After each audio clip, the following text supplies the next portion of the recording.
साथियों नमस्कार, मैं हूं आरएस राघव और आप लोग देख रहे हैं एलसीपीसी न्यूज को। और ये न्यूज केवल धरातल पर उतर के आप लोगों को वीडियो दिखाने का काम करता है। और जो भी आज हमारे मेहमान जुड़े हुए हैं, केएल गुप्ता जी हैं जो बिलोंग बिहार से करते हैं और आज ये भी हमेशा समाज की सेवा का काम करते रहते हैं। और हैं संजय भाई, जब कोरोना में मारामारी देश में हो रही थी तब ये उन जरूरतमंदों के पास सारे सामान पहुंचाने का भरकस प्रयास कर रहे थे। इनको हमने खुद देखा था और आप लोगों ने भी देखा होगा। और हमारे साथ हैं स्वागा, ये चिंता विदारक हैं। इनका नाम है स्वागा चिंता विदारक। ये मैनपुरी उत्तर प्रदेश की रहने वाली हैं। ये हमेशा इनका एक चैनल चलता है गाय बंदर सेवा, वहां पर ये गाय बंदरों की सेवा करती हैं। कई बार हमने देखा, आप लोग भी उस चैनल को देख सकते हैं। तो गुप्ता जी, पहले हम आपके पास आना चाहेंगे क्योंकि देश में आज अगर किसी गरीब व्यक्ति को भरोसा है तो वो केवल एडवोकेट पर है। जब भी व्यक्ति कभी एडवोकेट के पास पहुंच जाता तो पता नहीं आप लोग क्या उसे टॉनिक दे देते हैं। उसे जितना भी डर भय होता है वो निसंकोच हो जाता है और हर किसी से अपनी बात बड़ी निडरता के साथ रखता है। तो गुप्ता जी, मैं आपसे ये कहना चाहता हूं, आज की मीडिया को देखकर, आज जो आप बड़े बड़े नेशनल चैनल देख रहे हैं उन्हें देखकर आपको नहीं लगता कि आज की मीडिया केवल गरीबों की आवाज उठाने के अलावा अब केवल नेताओं के तलबे साफ करने में लगी हुई है? गुप्ता जी, इस पर आप क्या कहना चाहेंगे? जी बहुत बहुत धन्यवाद, शुभकामनाएं राघव साहब। आप एक ऐसी विचारधारा की बात कर रहे हैं जो बड़ा ही सराहनीय और तथ्यपूरक है। आज देश में आजादी के बाद आज जितने भी चैनल हैं वह एक गुलामी की जंजीर में अटका हुआ हमें एहसास कराता है। देश में जो चैनल है वो बिक चुके हैं और वो सिर्फ राजनीतिक विचारधारा नहीं, जो देश के राजनीतिक विचारधारा या पॉलिटिकल लोग हैं उनकी राजनीति में वो पूर्ण रूप से सहयोग दे रहे हैं। उन्हें गरीब से, आम जनता से कोई लेना देना नहीं है। उन्हें एक मोटी रकम मिलती है और दिन भर वो भारत के जो वर्तमान सरकार है उसका गुणगान करने का काम आज की मीडिया कर रही है। चाहे वो भारत का आज तक हो, इंडिया टीवी हो या तमाम चैनल सिर्फ सरकार की महिमा मंडित कर रही है, जो देश के लिए और लोकतंत्र के लिए बहुत कलंक की बात है। ये बहुत ही बड़ा आज का विषय वस्तु आपने रखा है। मीडिया देश का चौथा स्तंभ है, लेकिन ये स्तंभ दलाली में मशगूल है। लेकिन देश की इज्जत की रक्षा आप जैसे सोशल मीडिया वाले चैनल कर रहे हैं, जिनको मैं दिल की गहराइयों से धन्यवाद देता हूं। जी राघव सर। संजय भाई, मैं आपके पास आना चाहेंगे। गुप्ता जी ने अपनी बात को बड़ी बेबाकी से रखा है और ये सच भी कह रहे हैं। मुझे लगता है कि आज की तारीख में अगर ये मीडिया गरीबों की हकीकत दिखाना शुरू कर दे तो मुझे लगता है इन नेताओं को रात में नींद नहीं आएगी। तो संजय भाई, क्या आप गुप्ता जी की बात से सहमत हैं कि देश आजादी का 77वां साल है, अमृत महोत्सव मनाया भारत सरकार ने। आपने हम लोग तो देखा अमृत महोत्सव बना भारत की आजादी के 75 साल बाद। लेकिन आज भी राघव साहब गरीबों और गरीबों के प्रति न सरकार की संवेदना है न ब्यूरोक्रेट की संवेदना है। आज 75 साल बाद भी गरीब लोग गरीबी होते जा रहे हैं और अमीर होते जा रहे हैं। भारत के जो माननीय सम्माननीय मंत्री, विधायक और भारत के चुनिंदा ब्यूरोक्रेट, ये सब एक एजेंसी चला रहे हैं। ये लोग एजेंट हैं, ये लोग ना विधायक है न एमपी है, ये लोग एक एजेंट है। और मैं आऊंगा गुप्ता जी आपके पास। मैं संजय भाई से भी इसके बारे में आप कमेंट एक लेना चाहूंगा। संजय भाई, आप गुप्ता जी से कितने सहमत हैं? आपको भी लगता है कि आज की जो मीडिया है वो गरीबों को दिखाने की अपेक्षा हमेशा अमीरों के आगे इनके कैमरे घूमते रहते हैं? और गरीब जो हमारे देश का आज की तारीख में GHI की रिपोर्ट ये कहती है कि 25,000 लोग भूख से हमारे देश में प्रतिदिन मरते हैं। लेकिन ये नेता, और फिर भी एक न्यूज वाला आपने देखा होगा, वो पता नहीं कौन सी पाठशाला में पढ़ के आता है और शाम को बताता कि हमारे देश में प्रति व्यक्ति की आय 2,30,000 रुपए है। उस ऐसे कमीनों से हम पूछना चाहता हूं, तुम पता नहीं किनकी पाठशाला में पढ़ के आते हो। अगर किसी व्यक्ति को 2 लाख रुपए आमदनी मिलती रहेगी तो लोग क्यों मरेंगे भूख से? तो क्या आप उससे चैलेंज करते हैं? संजय भाई, आप कितने सहमत हैं गुप्ता जी से? क्या आज की मीडिया गरीबों की आवाज उठाने के बजाय नेताओं के तलवे चाटने का काम कर रही है? सबसे पहले तो मैं आपके मीडिया हाउस को मैं बधाई देना चाहता हूं और आभार भी देना चाहता हूं कि आपने इस ज्वलंत मुद्दे को, जो देश की समस्या का सबसे बड़ा मुद्दा है, गरीबी और समस्या भारत से हट नहीं रहा है। तो आज मेरा मानना है कि जितने भी मीडिया हाउस आज बड़े मीडिया हाउस है वो उद्योगपतियों के हाथों में है, और उद्योगपति के हाथों में मीडिया हाउस रहेगा तो स्वतंत्र नहीं है, किसी के अधीन है, उसके स्टाफ के रूप में काम करते हैं। तो सही चीज, सरकार की सही चीजें आम नागरिक, आम जनता के बीच में नहीं आ पा रहा है। अभी भी आप सोच सकते हैं, हम लोग देश का अमृत महोत्सव मनाए हैं 75 साल का, लेकिन 80 करोड़ जनता को आज भी हम 5 किलो चावल गेहूं दे रहे हैं, और एक तरफ कह रहे हैं कि सबका साथ सबका विकास और विश्व गुरु बनाने के लिए। तो ये 80 करोड़ जनता को जब राशन दे रहे हैं तो विश्व गुरु की बात कहना कहाँ सार्थक है। और रही बात, आपने देखा होगा कोरोना काल में भी आपने देखा होगा, बहुत नजदीक से देखा होगा, बिहारी वेलफेयर सोसाइटी जो संगठन पूरे दुनिया में एक संगठन है जो दलगत राजनीति से ऊपर उठ के, जात पात से ऊपर उठ के, अमीर गरीब से ऊपर, वर्ग से ऊपर उठ के एक ऐसा दुनिया में सशक्त और ऐसा संगठन आपको दुनिया में देखने को नहीं मिलेगा, जो कि पूरे दुनिया में इसके करोड़ों लोग जुड़े हुए हैं बिहारी वेलफेयर सोसाइटी से, और जो अपने बिहार, जहां बिहार वहां विकास के मुद्दों पर काम करता है। ये सरकार, कोई भी सरकार आएगा, व्यवस्था जब तक होगा, आप सोच सकते हैं भारत से भ्रष्टाचार बंद नहीं हो रहा है। किसी का सरकार आवे, चाहे तो कोई भी सरकार, स्टेट सरकार की आप बात कर सकते हैं, भ्रष्टाचार, घूस, फैशन बनता जा रहा है। जो वोट दे रहा है, अब देखिए ना, कोई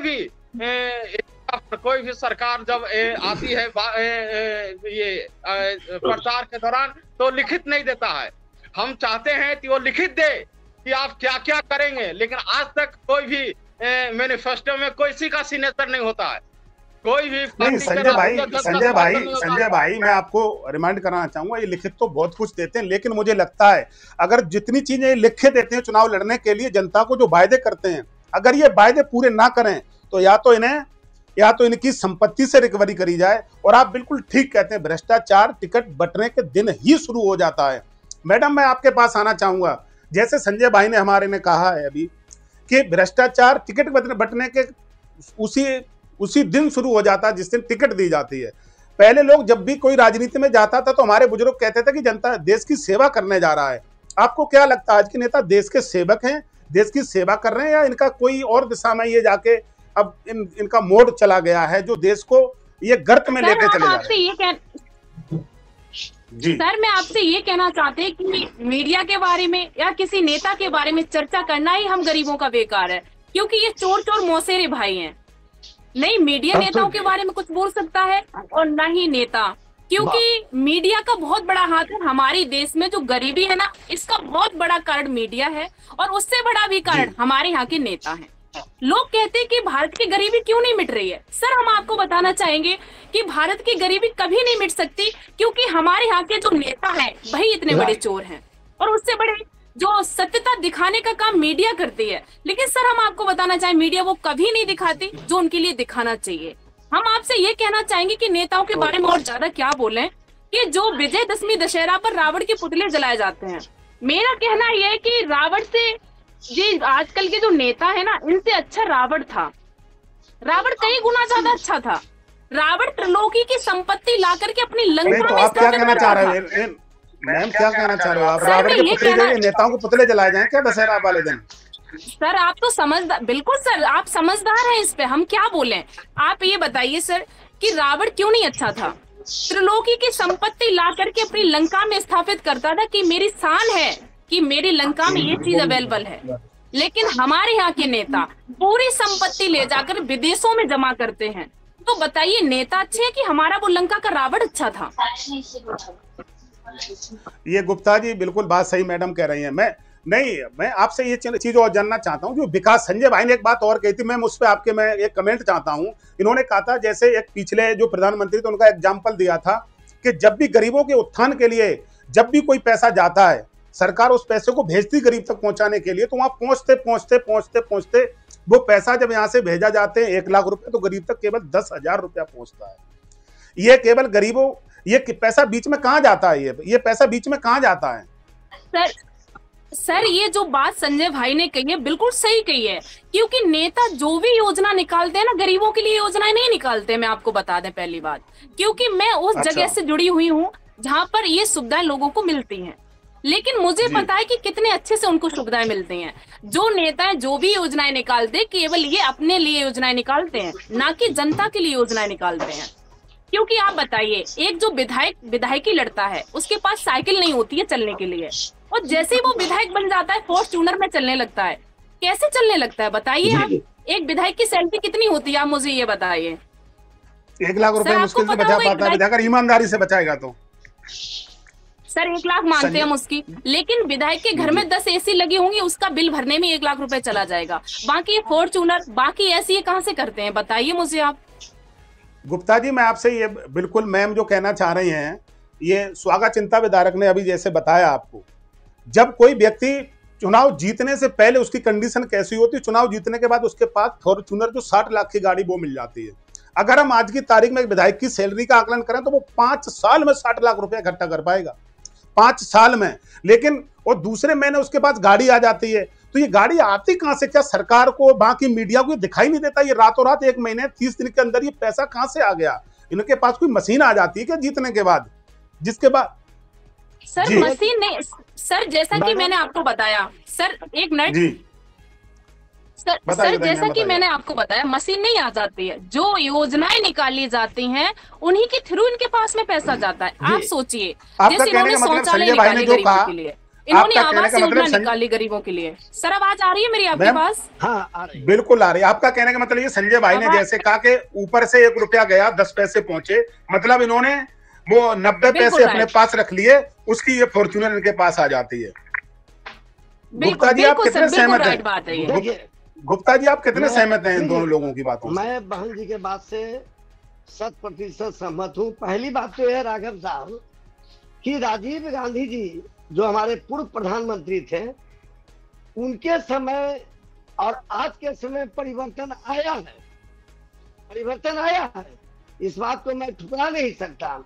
लेकिन जो संवैधानिक पोस्ट पर जो विधायक एमपी आते हैं, वो जा करके भारत सरकार के वो दलाल हो जाते हैं। और जब हम वो वो जब संवैधानिक पोस्ट पर आते हैं तो तमाम जनता का विश्वास उनके प्रति हो जाता है, और जितना भी भारत में कानून बनता है उसका सिर्फ और सिर्फ फायदा सांसद, विधायक और प्रशासन, पुलिस को होती है। जब कोई कानून बन गया तो गुप्ता जी आप कहना ये चाहते, मतलब राजनीतिक धंधा बन चुका आज की तारीख में कहा जाए तो कोई अतिशयोक्ति नहीं होगी। सर राजनीतिक तो 100% धंधा है।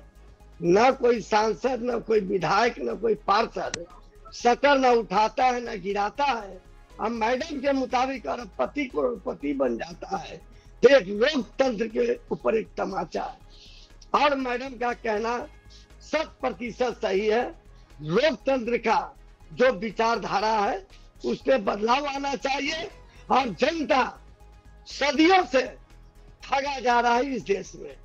जनता की औकात भारत जैसे देश में एक सिपाही के बराबर नहीं है। ये बड़ा ही दुर्भाग्य की बात है।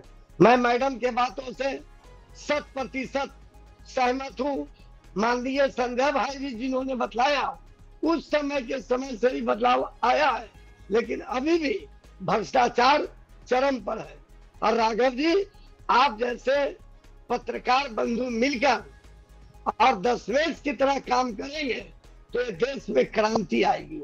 और मैं आपको बहुत बहुत शुभकामनाएं देता हूं कि इस तरह का कार्यक्रम आपने प्रारंभ किया है। मैं तहे दिल से आपको शुभकामनाएं देता हूं। और संजय भाई जैसा जो हम सबके मार्गदर्शक है, इनके देख रेख में सरकार के प्रति एक अलग जगाने का काम करना है।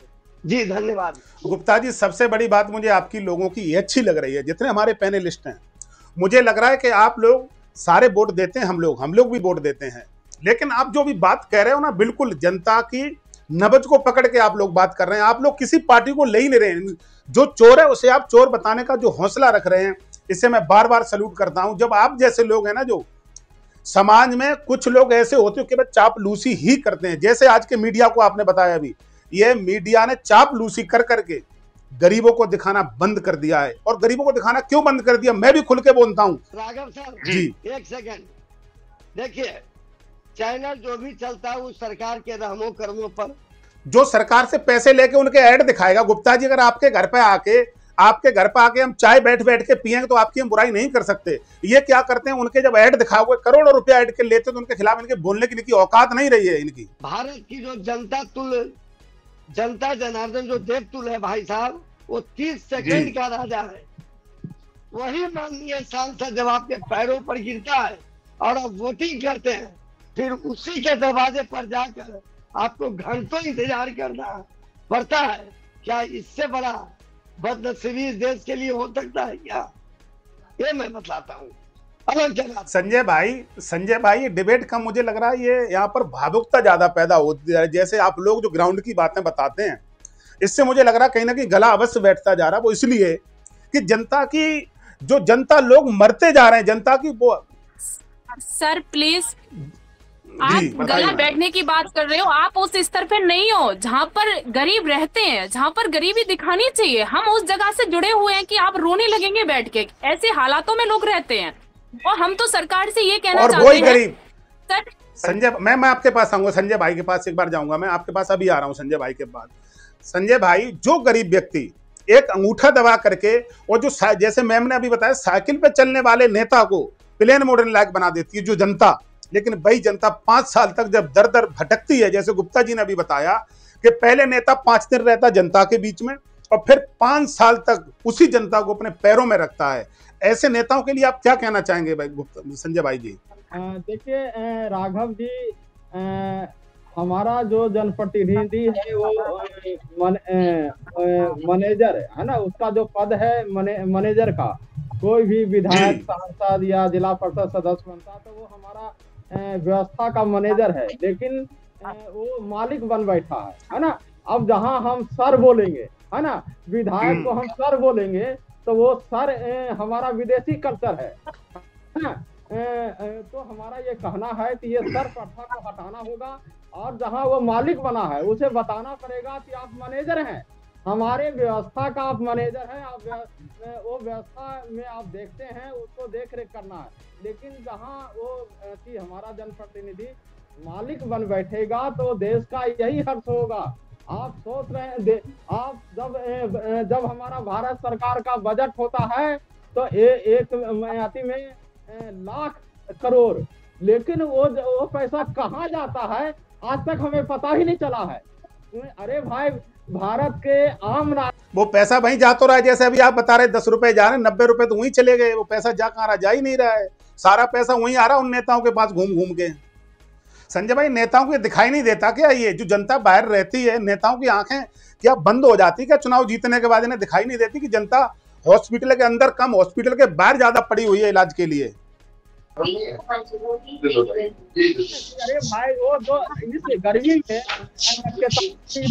में खुले आकाश में रह रहे, तो हमारे देश के पीएम को देखना चाहिए, हमारे देश के स्वास्थ्य मंत्री को देखना चाहिए कि वहां जाके उसकी क्या स्थिति है। क्या वो देश की जनता नहीं है? वो क्या वो नहीं है?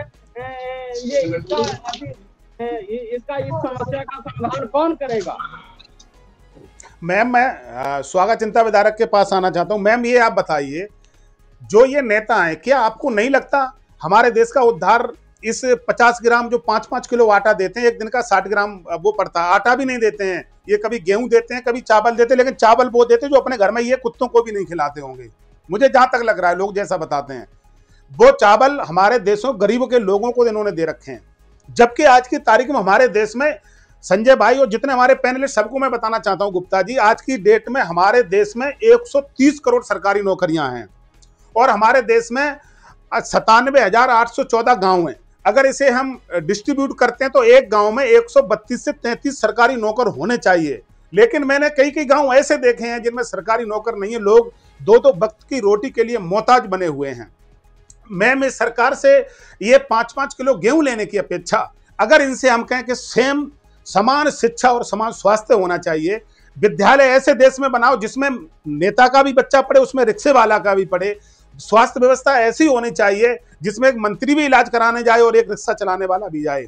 ये जनता के लिए ज्यादा अच्छा रहेगा या जनता के लिए 5-5 किलो गेहूं के लिए हम हमेशा नेता बनाते रहेंगे मैम, ये अच्छा रहेगा? सर, जो आपने बात कही है कि हमारे देश की गरीबी कैसे दूर हो सकती है, उसका आपने बिल्कुल सॉल्यूशन सही बताया है कि हमारे लिए या जो हमारे गरीब है उनके लिए 5 किलो चावल या आटा मत दीजिए, क्योंकि हम लोग 5 किलो आटा लेने लायक नहीं, आप उस लायक बनाइए कि हम किसी को 5 किलो दान कर सकें। जी जी, madam absolutely you are right. देखिए लेकिन सरकार का नियत खराब है। सर देखिए, इन्होंने सर क्या किया है कि हम लोगों के लिए अब तक देखिए अंग्रेजों में हम शारीरिक गुलाम थे, लेकिन इन लोगों ने हमारे लिए मानसिकता गुलाम बना रखा है। अब जो गरीब है ना, जो गरीब है सर, उनका बस एक ही कहना होता है कि हमारी नसीब में वो नौकरी है ही नहीं, हम पैसे वाले बन ही नहीं सकते।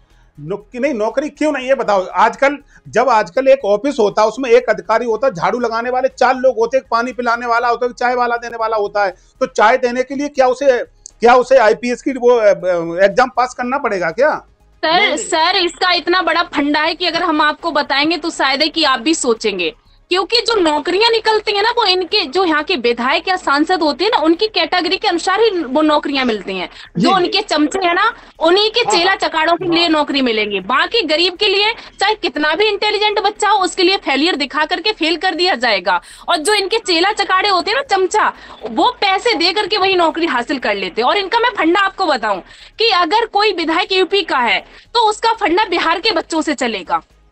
ये बताइए सर, आप ही बताइए, यूपी का बच्चा बिहार में कैसे सरकारी नौकर बन सकता है और बिहार का बच्चा यूपी में कैसे सरकारी नौकरी कर सकता है? इसका कहीं ना कहीं कनेक्शन तो है ही नहीं। इसकी शुरुआत हो चुकी है मैडम। नहीं तो ये मैम गुप्ता जी, क्या आपको ये लगता है कि पैसे के लेन देन अगर आपके क्षेत्र का विधायक आपसे पैसे मांगेगा तो कहीं ना कहीं उसकी पोल खुल जाएगी? अगर हम दूसरे स्टेट से लेके उसे आ जाएंगे तो ये पोल कभी खुल नहीं पाई क्या? इसके लिए क्या ये किया गया है क्या?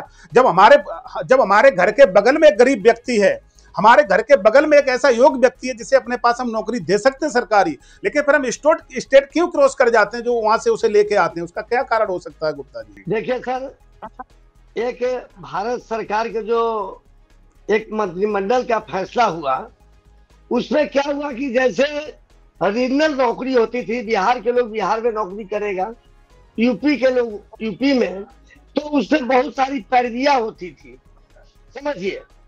अब हमारे राज्य में उत्तर प्रदेश के लोग काम कर रहे हैं, बिहार में, हरियाणा का कर रहे हैं, एमपी का, तो उससे एक अलग तरह के माहौल क्रिएट हुआ है।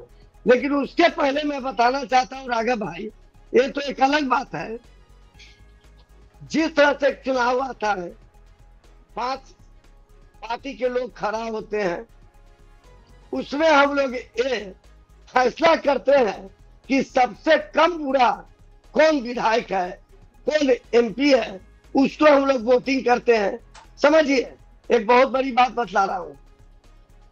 अगर हमारे भारतीय जनता पार्टी, कांग्रेस, आम आदमी पार्टी या जो भी पार्टी खड़ा होता है, तो हम सभी देवतुल जनता जनार्दन में फैसला करते हैं कि सबसे बुरा आदमी में सबसे कम बुरा आदमी कौन है, उसको वोटिंग करते हैं।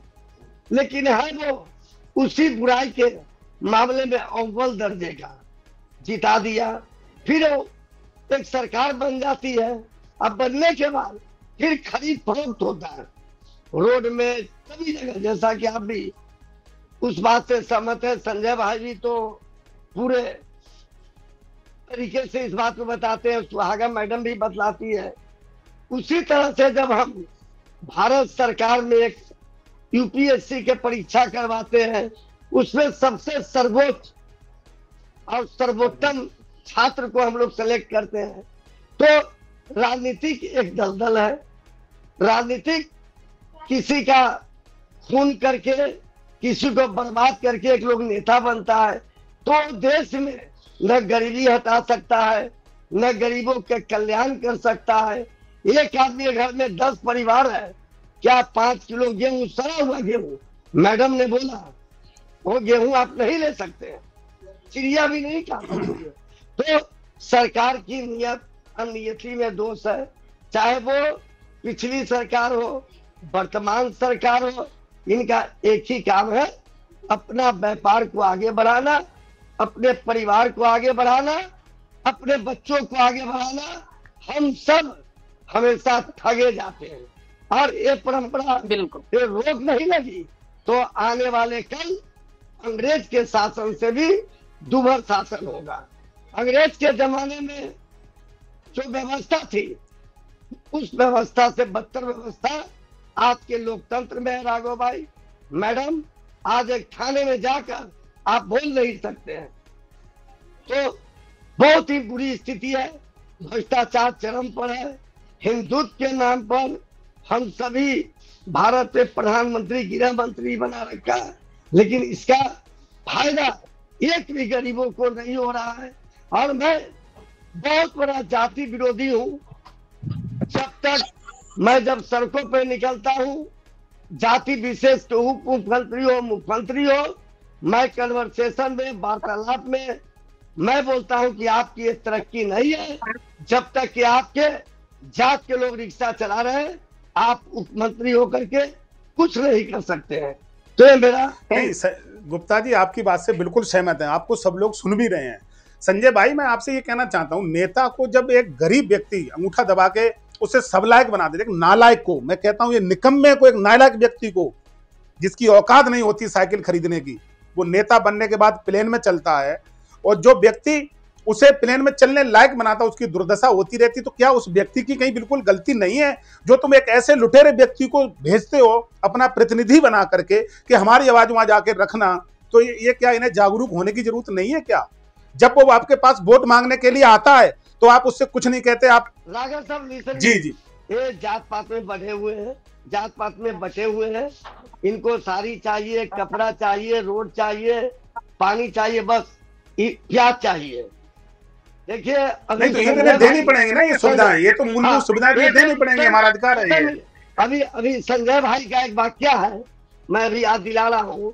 संजय भाई विगत दिनों दक्षिणी दिल्ली के एमपी से मिलने गए, भाई साहब आकर के बोले कि देखिए साला, मैं घर में रह करके हमारे समाज से भी गरीबों के मसीहा संजय भाई से नहीं मिला, दक्षिणी दिल्ली के सांसद संजय भाई को गलानी हुई। तो ये बतलाइए राघव भाई।